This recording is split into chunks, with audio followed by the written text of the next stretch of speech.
Hola, ¿qué tal? ¿Cómo están? Bienvenidos. Esto es En el Radar, este lugar en el que nos ubicamos para contarte lo que vendrá en materia de tiempo en los próximos días en las principales zonas productivas de la Argentina, así como también del mundo. Y para repasar lo acontecido, no solamente en áreas rurales, también en áreas urbanas de nuestro país y del mundo. Vamos a comenzar con esta información que seguramente te llamó la atención a partir de que el propio The New York Times tituló en la semana que acaba de transcurrir con un domo en Europa. ¿En qué consiste este domo de calor que se está registrando en la Unión Europea, que ha marcado temperaturas máximas récord en el Reino Unido, en Francia, en Italia, con las consecuencias que derivan de ello, no solo, insisto, en las zonas rurales, sino también en las zonas urbanas? Vamos a comenzar a contártelo a partir de este momento. The New York Times puntualiza que este fenómeno meteorológico es común en distintas regiones del mundo y ha provocado varios días de calor cercanos a niveles récord en el Reino Unido, en España y en Francia. Es la segunda vez en el año en que amplias zonas europeas, sobre todo del área occidental y central, están atravesando este prolongado episodio de calor extremo con temperaturas que son récord para el mes de junio, que están previstas para esta semana. Ahora bien, esta ola de calor, ¿qué relación tiene con esta expresión que utilizamos? Domo de calor. Un domo de calor es una amplia zona y persistente, por otra parte, con alta presión, que está situada en las capas altas de la atmósfera. Esto hace que el calor se acumule en una misma región durante un periodo prolongado que puede ocupar varios días, incluso semanas. Se producen en distintas regiones del mundo. Es habitual hablar de un domo de calor en el desierto del Sahara, por ejemplo. Sin embargo, no lo es hablar de esta situación para la región central u occidental de Europa. La Real Sociedad Meteorológica en Reading, en Inglaterra, describió este sistema de alta presión como la tapa de una olla. Quiere decir que impide que el aire ascienda, lo que significa que el aire cálido cercano a la superficie terrestre no puede elevarse ni formar nubes. Al haber menos nubosidad, llega más radiación solar y el suelo se va calentando día tras día. El servicio meteorológico francés, la Météo France, señaló que estos persistentes sistemas de alta presión también pueden bloquear o incluso desviar los frentes meteorológicos, lo que da lugar a condiciones con escasa nubosidad y muy pocas precipitaciones. El efecto de esta tapa de la olla, como decía el Servicio Meteorológico francés, también ayuda a atrapar y recircular el calor. A medida que el aire cálido desciende dentro de este sistema, se comprime y se calienta más, de manera muy parecida a como se calienta el aire dentro, por ejemplo, de una bomba de una bicicleta, cuando se comprime y una vez atrapado alcanza temperaturas cada vez más altas. La combinación de una exposición al sol prolongada y de aire descendente que se calienta, lo que hace es favorecer la acumulación constante de calor, y esto aumenta la probabilidad de temperaturas extremas durante la ola de calor. Las temperaturas de la semana que acaba de finalizar han sido en algunos casos récord. Según el Servicio Meteorológico Británico, la Met Office, la ola de calor europea de esta semana elevó temperaturas hasta 10 grados centígrados por encima de lo normal para esta época del año en muchas zonas, como decíamos, no solo de la Europa central, sino también de la Europa occidental. En algunas zonas del sur del Reino Unido de la Gran Bretaña se ha emitido una alerta rojo por calor extremo, que es muy inusual que esto ocurra justamente en Inglaterra. Es el nivel más alto, la ola roja, el alerta rojo. Esto fue desde la mañana del día miércoles hasta la noche del día jueves de la semana que acaba de finalizar. Los meteorólogos del Met Office señalaron que las temperaturas podrían alcanzar incluso en las próximas horas los 40 grados centígrados en algunas zonas de Gales y del centro-sur de Inglaterra, incluido en Londres, lo que, como decíamos, es muy poco frecuente. Puntualizamos entonces que este domo de calor, en el caso de Francia, indicaron que las temperaturas en París llegarían a los 40 grados centígrados en los próximos días. Más de la mitad de Francia está en alerta roja por la ola de calor, el nivel más alto que Météo France dijo que se espera para esta temperatura excepcionalmente alta, tanto de día como de noche, provocada por este efecto del que estuvimos conversando. Para concluir, España, Portugal, Suiza, Luxemburgo y Alemania también están bajo alertas de alto nivel por el calor, con temperaturas previstas entre los 30 y los 40 grados Celsius. Reiteramos, domo de calor en Europa, no solamente afectando a las zonas rurales y consecuentemente a las producciones de verano en el hemisferio norte europeo, sino también a las zonas urbanas. Continuamos con la información internacional, nos vamos ahora a Paraguay, porque allí los colegas del Canal Pro estuvieron conversando con el titular de una de las entidades que nuclea a los productores de arroz. ¿Cómo fue la campaña 25-26 ya en las postrimerías? Marcada por dos cuestiones. Una, la económica, una oferta muy significativa en el mercado por una importante producción que venía ya arrastrándose de la campaña anterior, pero la otra, las excesivas lluvias. Así nos dan todo el detalle. Después de una superproducción del año pasado a nivel mundial y la liberación principalmente del mercado internacional de India, o sea, el inicio de exportación de India, llevó a una sobreoferta, lo cual se vio reflejado en la disminución del precio, después de unos precios récord que estábamos teniendo, a una bajante importante a partir del último trimestre del año pasado, lo cual se vio, empezamos el año así, hoy estamos con un poco recuperando esos precios, no a los niveles que teníamos el año pasado, que eran niveles récord, pero sí los primeros precios que teníamos en los meses de enero, febrero, hoy son bastante mejores, los cuales realmente los niveles que teníamos en enero y febrero eran inviables, ¿no? O sea, si esos precios de venta no eran sustentables en todo el año.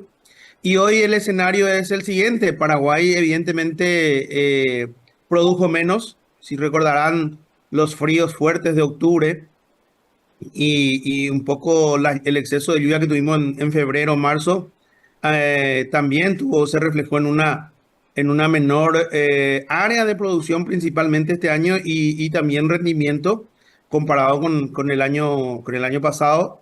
Entonces, la producción nacional fue menor.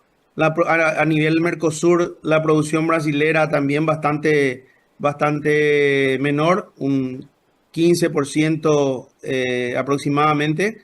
Y en las últimas noticias, Estados Unidos anunció una merma también de su producción de este año, lo cual va indicando de que vamos camino a un sinceramiento de mercado, ¿verdad? En el sentido de que ese sobrestock que teníamos se va a ir consumiendo y con la menor producción o disponibilidad de arroz a nivel global que se anuncia este año, esperamos un segundo semestre con precios mejores al primero.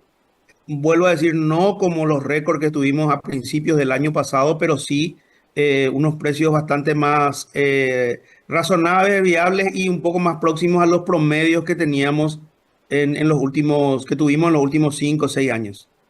Es todavía preliminar, pero creemos que se tuvo una media de 6.000 kilos por hectárea.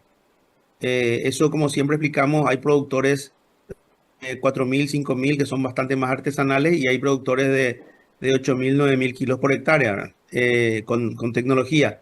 Entonces eso nos llevaría a una media nacional de más o menos 6.000 o 6.000 y a 6.200 kilos por hectárea, creemos que fue la media nacional.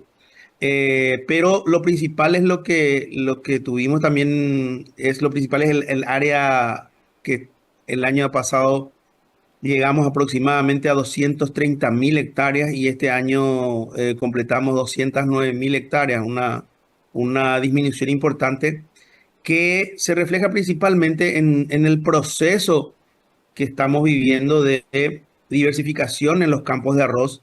Siempre estamos explicando que eh, el arroz es el que abre el campo bajo y luego lo transforma en multizafra, o sea, luego lo transforma en campo sojero, en campo maicero, y ese proceso recién está empezando en Paraguay. Ya en Brasil, en zonas muy parecidas, con climas parecidos a las nuestras, ya lo tienen bastante experimentado porque son campos también de más de 50 años de producción de arroz. Sin embargo, nuestros campos, que son bastante nuevos, recién están llegando a ese proceso de necesidad de rotación.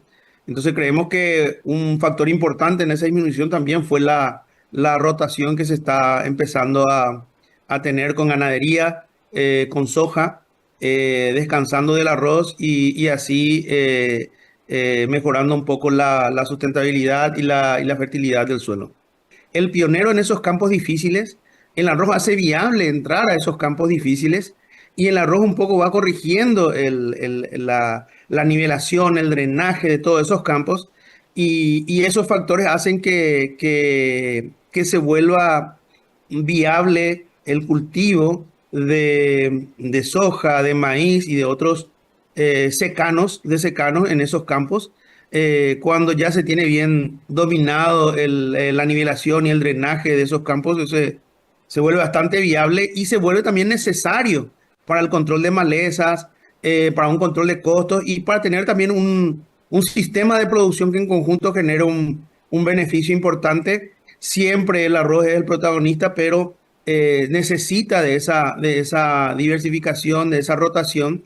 Y hoy estamos experimentando y adaptando a nuestras condiciones un montón de alternativas, ¿verdad? De invierno y de verano. La situación que venimos pasando con India de los últimos 2 años, yo diría que lo de India fue el detonante, porque luego lo de India se vio reflejado también en una mejora de precios, lo cual motivó bastante la producción en todos las principales zonas de producción del mundo.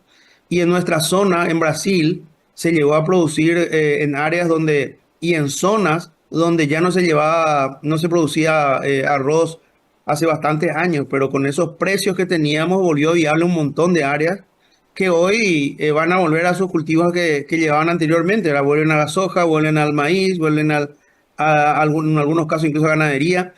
Ese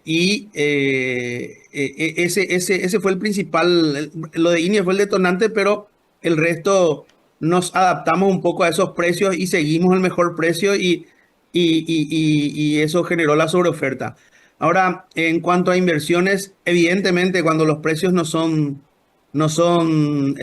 los mejores, uno entendería que incentiva menos la inversión, pero es relativo, ¿verdad? Acá estamos hablando de proyectos a nivel nacional y a nivel Mercosur, incluso proyectos de 15, 20 años de crecimiento en áreas y de convertir áreas ganaderas a cultivo, los cuales responden a un plan a largo plazo y una situación de baja de precios como se da este año y que sabemos que es cíclico, no detiene esos proyectos. A lo mejor ralentiza un poco como estrategia, pero no detiene los proyectos de crecimiento y de habilitación de campos que hay a nivel nacional. Realmente se dan pasos, necesitamos ser más veloces, pero se están dando pasos. Hoy, a partir del año pasado, tenemos disponible en el mercado unas variedades, en total son 4 variedades nuevas muy importantes, las cuales fueron introducidas al país, que yo creo que en un par de años ya van a ser producidos en mayor área.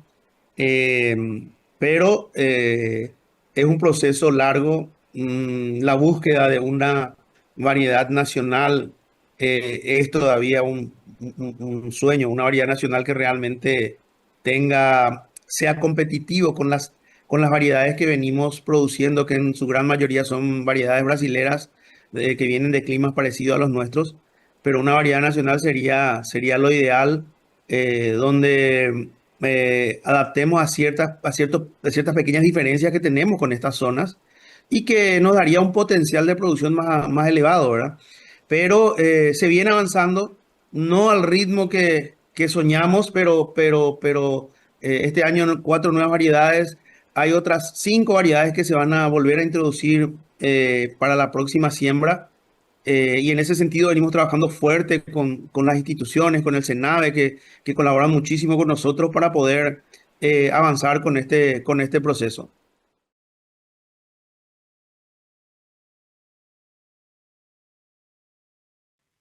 Hacemos una pausa muy cortita. Cuando regresemos nos situamos aquí en la República Argentina y nuestro meteorólogo de cabecera, Sergio Halfin, se va a referir a lo que habrá de ocurrir en la próxima semana, climáticamente hablando, en las principales zonas productivas de la República Argentina. ¿Habrá lluvias? ¿Continuará esta ola polar? ¿Se instaló el invierno? Te lo contamos después de la pausa.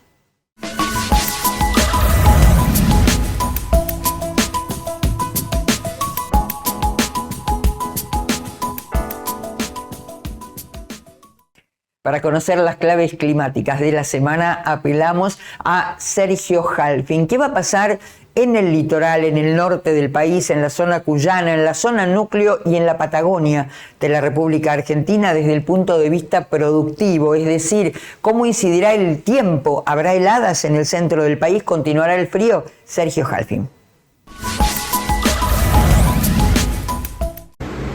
Tiempo frío en la ciudad con 6 a 7 grados de temperatura, con cielo algo nublado. Se espera tiempo bueno para este sábado sobre la mayor parte del centro de Argentina. Domingo inestable, va a estar llegando un frente frío con algunas precipitaciones a la región del AMBA, con una mínima estimada de 9 grados y máxima de 14.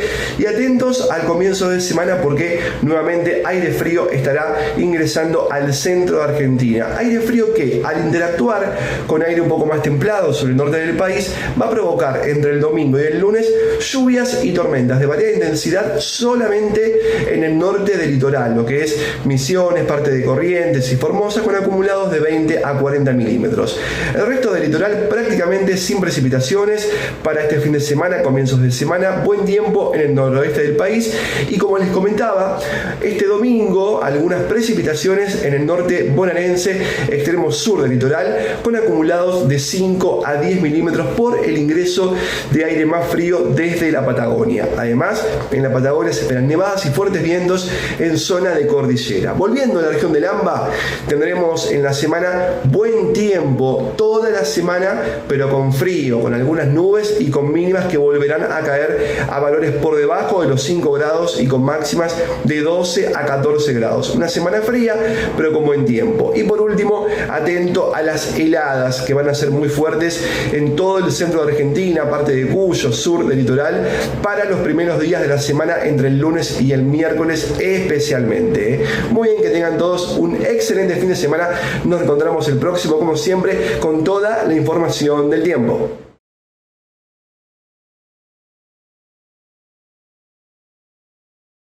Y nos vamos ahora por un momento a Perú.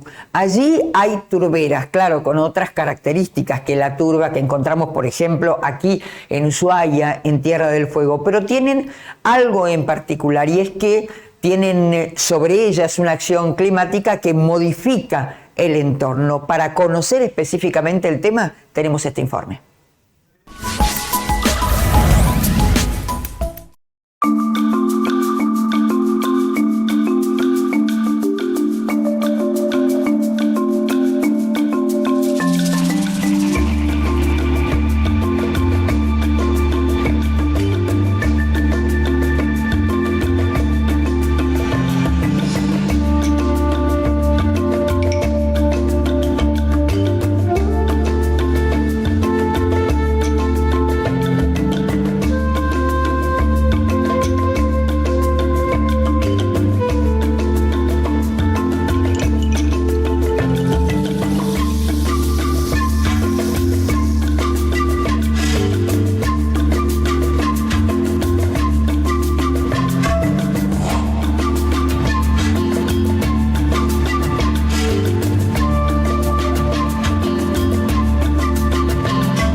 validación es tomar la data, bajarla, depurarla, darlo a los compañeros en campo y luego entonces que ellos hagan un informe allí de qué es lo que han visto.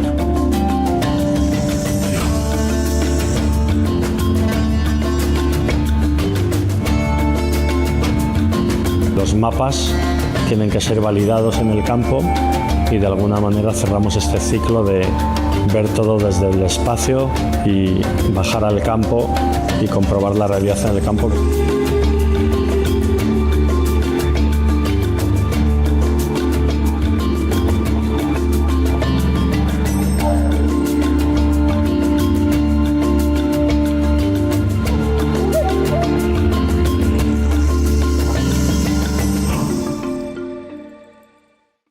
Yo creo que el CEPAL cumple un rol muy importante y ya hasta fundamental porque es una plataforma gratuita, ¿no?, que nos va acercando cada vez más a nuestros objetivos en cuanto al monitoreo de los bosques. Y toda esta gama de información nos permite cumplir a estos objetivos tanto internos como externos, ¿no? Internos, por ejemplo, como tener datos para el inventario forestal nacional, datos para las actualizaciones, por ejemplo, de los mapas de ecosistemas a nivel nacional, regional, ¿no? Pero también cumplir con estos compromisos internacionales como son los reportes sobre gases de efecto invernadero, ¿no?, y con todo aquello que estamos en el marco de la convención, en el marco del cambio climático. Y esta información espacial ayuda mucho a los pueblos indígenas para poder tomar decisiones sobre el territorio. Ahora, en el marco del programa RIG, esta información va a ayudar a que tanto las comunidades como las organizaciones puedan conocer qué es lo que está ocurriendo en el territorio y cuáles son las actividades que están generando deforestación y degradación.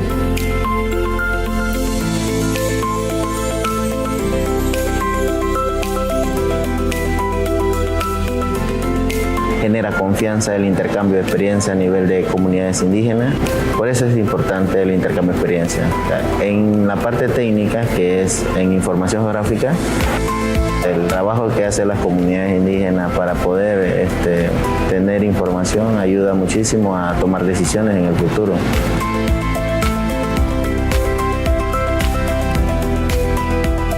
De eso nosotros tenemos que reservarlo, por eso nosotros tenemos que cuidarlo. Y también bien para los animales del campo, los monos, los peces. Esa es la naturaleza pues, que nosotros tenemos y tenemos que protegerlo, cuidarlo. Para nuestros hijos también que están viviendo por detrás.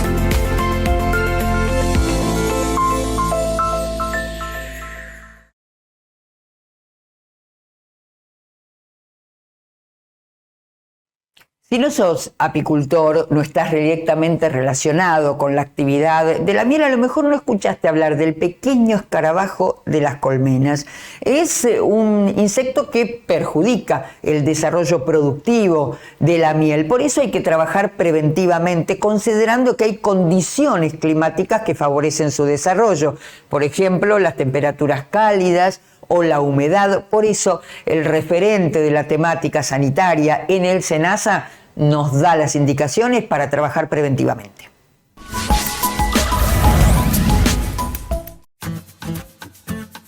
Pequeño escarabajo de las colmenas, que está prácticamente en los países limítrofes, en Bolivia, en Paraguay y en Brasil.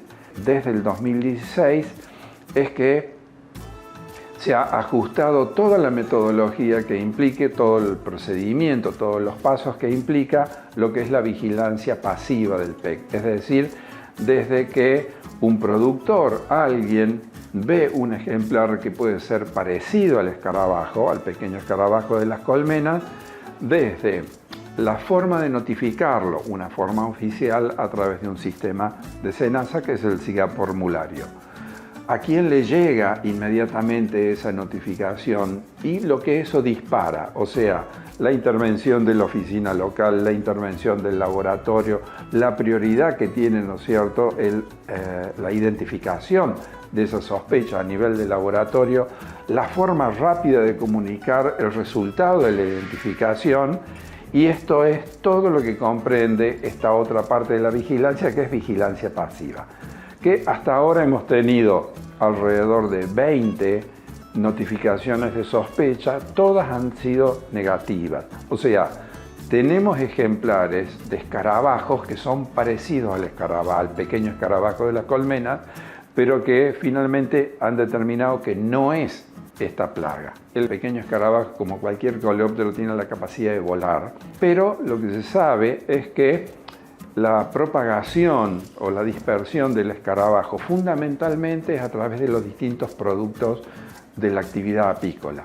Material apícola, de colmenas, cuadros, material usado, como así también en el material apícola vivo, o sea, el movimiento prácticamente de colmenas o núcleos de una región a otra. También a través de otros productos, como por ejemplo la miel. La miel también es un vehículo potencial para dispersar no el escarabajo, sino algunas de las etapas de este proceso biológico del escarabajo, que son las larvas. Por eso es importante el trabajo de frontera con respecto a todo lo que sea productos apícolas, material usado, eventualmente material apícola vivo, productos, ¿no es cierto?, específicos como miel, para tratar de evitar que esto represente un ingreso potencial del escarabajo en nuestro país. Frente al cambio climático y productivo, salvaguardan las semillas de muchos cultivos. Es una iniciativa que tiene ya un tiempo, que ha abarcado distintos sectores de la agricultura, y en este caso en particular vamos a compartir un informe de la FAO que da cuenta de algunas de esas variedades y sobre todo las que inciden en las pequeñas comunidades. Mirá. Bajo un sol abrasador, el agrónomo Olivero Guerreiro Filho camina entre un laberinto de plantas de café en el Instituto Agrónomo de Campiñas, donde a diferencia de las filas uniformes de las extensas plantaciones brasileñas, cada pequeño grupo difiere del siguiente. Variedades de arábica con tolerancia a... Las variedades de arábica con tolerancia a la sequía tienen mayor potencial para adaptarse al cambio climático que ha impactado a tantas especies en la agricultura. Especies diversas na agricultura. Este jardín reúne una gran diversidad de especies de café, algunas rastreras, otras imponentes, e incluye 15 variedades raras y no comerciales como las especies racemosa, libérica y stenophylla, con cuyos genes los investigadores del Centro de Café Alcides Carvalho esperan fortalecer el suministro futuro de café arábica. Creo que podemos tener variedades adaptadas a las diversas regiones brasileñas donde se cultiva el café arábica sin necesidad de riego o con un uso muy racional del riego, solo cuando sea necesario. La resistencia de la especie libérica frente a condiciones más cálidas y secas está ganando apoyo entre productores mucho más allá de las fronteras de Brasil. Agricultores en Indonesia y Malasia que cultivan pequeñas cantidades de libérica aseguran que sus plantas se desarrollan bien en condiciones de sequía. Según Rabobank, el cambio climático podría provocar que el 20% de las actuales áreas de cultivo de arábica en el mundo sean clasificadas como no aptas para 2050, lo que llevaría a menores rendimientos. La disponibilidad de variedades de café arábica tolerantes a la sequía podría representar un potencial significativo para una mayor competitividad del cultivo de café en Brasil. Los investigadores brasileños consideran vitales los programas orientados a identificar nuevos genes resistentes a enfermedades, plagas y desafíos climáticos en especies como libérica, racemosa, capacata y eugenioides para así preservar el futuro de la arábica. En 2026, Brasil sigue siendo el mayor productor de café del mundo, aportando casi el 40% de la cosecha a nivel global. Vietnam y Colombia le siguen como los siguientes mayores proveedores, con una producción global que alcanza niveles récord a pesar de la reciente volatilidad en los precios.